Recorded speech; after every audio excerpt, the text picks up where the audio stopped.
Wabarakatuh kepada Bapak dosen Hervin Yoki Pradikta MHI serta pemirsa yang nonton video pada hari ini. Semoga dalam lindungan Allah dan selalu diberikan keselamatan dimanapun berada. Video kedua dari tugas mata kuliah Filsafat Hukum Islam hadir dengan berbagai penjelasan materi yang telah diberikan oleh Bapak dosen. Sebelumnya diucapkan terima kasih kepada Bapak Hervin Yoki Pradikta MHI selaku dosen pengampu mata kuliah Filsafat Hukum Islam yang telah memberikan sebuah tugas ini, di mana tugas ini sebagai bentuk evaluasi diri saya dan pada rekan-rekan sekalian pemirsa yang nonton video hari ini. Dan semoga ilmu yang diberikan menjadi ilmu jariah bagi kita semua. Amin ya robbal alamin. Baik rekan sekalian serta Bapak dosen, mohon izin saya segera menjelaskan presentasi yang akan saya paparkan. Substansial hukum Islam. Penjelasan saya mengenai makna hakikat sesuatu menurut filsafat.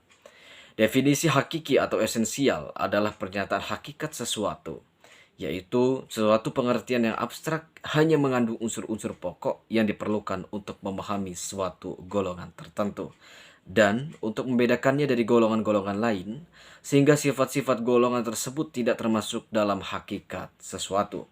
Definisi yang disebut dalam ilmu mantik atau logika sebagai jami' memuat dan mani' menolak adalah definisi yang paling penting dalam ilmu pengetahuan dan filsafat. Definisi itu tersusun dari jenis yang terdekat, genus proximum, dan perbedaan spesifik, yakni differentia specifita. Jenis atau genus ialah setiap pengertian yang menyatakan hanya sebagian dari hakikat sesuatu. Artinya, pengertian tersebut belum menyatakan hakikat sesuatu itu seutuh-utuhnya. Perbedaan spesifik, differentia specifita, ialah setiap pengertian yang membedakan golongan atau spesies dari jenis genusnya. Misalnya berakad budi, membedakan manusia spesies dari hewan. Selanjutnya pengertian filsafat hukum Islam. Filsafat hukum Islam terdiri dari 3 kata, yaitu filsafat, hukum, dan Islam. Filsafat hukum adalah pengetahuan tentang pemikiran mendalam, sistematis, logis, dan radikal tentang berbagai aturan yang berlaku dalam kehidupan manusia, baik aturan bermasyarakat maupun aturan bernegara.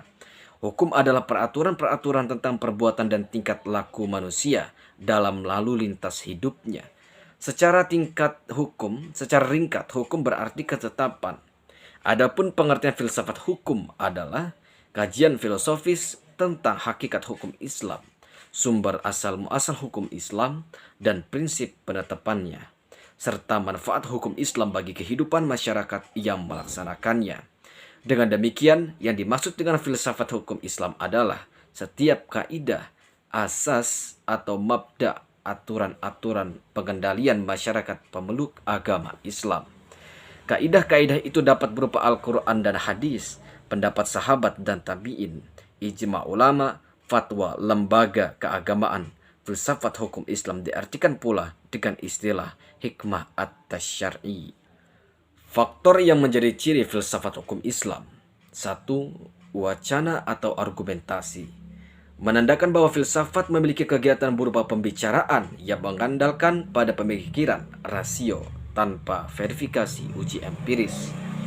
Kebenaran filosofis tidak memerlukan pembuktian-pembuktian atau tidak perlu didasarkan bukti kebenaran, baik melalui eksperimentasi maupun pencari data lapangan. 2. Segala hal atau sekalian alam. Artinya, semua materi pembicaraan filsafat adalah segala hal menyangkut keseluruhan yang bersifat universal. Tidak ada yang tidak tersentuh oleh pembicaraan filsafat. Ada atau tidak ada permasalahannya. Filsafat merupakan bagian dari perbincangan. Hal itulah yang membedakan antara filsafat dengan ilmu pengetahuan yang membicarakan lingkup tertentu. Semua yang dikaji oleh ilmu pengetahuan dijamah oleh filsafat. Karena inilah universalisme filsafat. 3. Sistematis. Artinya, perbincangan mengenai segala sesuatu dilakukan secara teratur, mengenai sistem yang berlaku sehingga tahapan-tahapannya mudah diikuti. Dengan demikian, perbincangan tersebut tepat atau tidak dapat diikuti dan dikaji oleh orang lain. Meskipun pada akhirnya hanya ada satu pengertian mengenai sesuatu yang dimaksud, Yang keempat, radikal. Artinya sampai ke akar-akarnya, sampai pada konsekuensinya yang terakhir.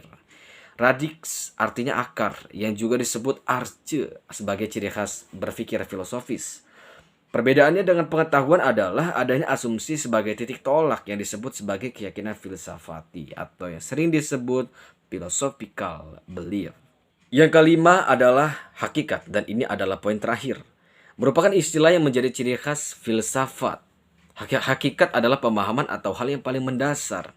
Jadi, filsafat tidak hanya berbicara tentang wujud atau materi, sebagaimana ilmu pengetahuan, tetapi berbicara makna yang hakikat terdapat di belakangnya juga. Dalam filsafat, hakikat disebut sebagai akibat dari berpikir radikal. Berdasarkan 5 ciri berpikir filosofis di atas yang telah disebutkan tadi, dapat diambil pemahaman bahwa filsafat merupakan kebebasan berpikir manusia terhadap segala sesuatu tanpa batas dengan mengacu pada hukum keraguan atas segala hal. Bahwa sekalian alam dan segala hal dapat dilihat dari berbagai hal sudut melalui kontemplasi pemikiran yang sistematis, logis, dan radikal. Terima kasih pada rekanku semua dan pemirsa penonton video ini. Sekian penjelasan dari saya dan terima kasih pada Bapak Hervin Yoki Pradikta MHI yang telah memberikan materi ini. Semoga materi bermanfaat dan tentunya sebagai bentuk ilmu jariah bagi kita semua. Assalamualaikum warahmatullahi wabarakatuh.